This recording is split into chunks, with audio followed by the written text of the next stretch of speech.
শেষে এক প্রকার অপ্রতিরোধ্য শক্তিতে পরিণত হওয়া ভারতীয় দলকে হারানো যেন সাম্প্রতিক সময়ে অসম্ভবই মনে হচ্ছিল। টুর্নামেন্টের টপ ফেভারিট এবং স্বাগতিকদের অন্যতম দাবিদার ভারত অবশেষে হার মানল।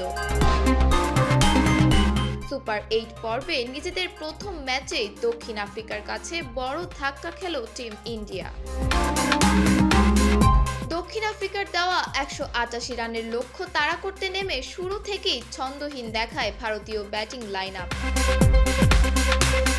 একের পর এক উইকেট হারিয়ে দলীয় স্কোর 100-র আগেই ভেঙে পড়ে ভারতের 8 ব্যাটার। বাস্তবে ক্রিকেট যে সিনেমার মতো নয় সেটাই আবারও প্রমাণিত হলো এই ম্যাচে।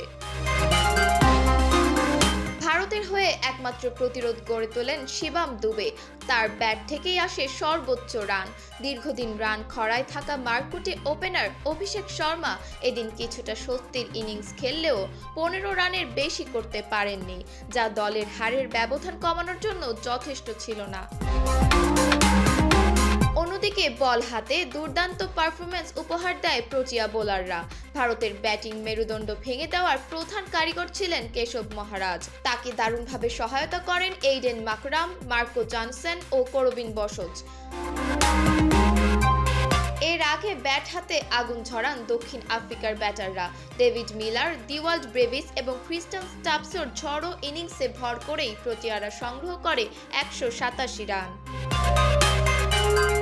সাধারণ দিনে এই রান ভারতের জন্য খুব বড় কিছু না হলেও সুপার 8-এর চাপ আর প্রোটিয়াদের নিখুঁত পারফরম্যান্স মিলিয়ে কাজটা অসম্ভব হয়ে দাঁড়ায়।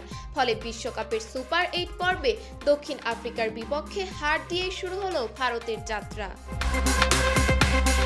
দিবারতী ঐশী, দ্য ডেইলি ফিল্ড।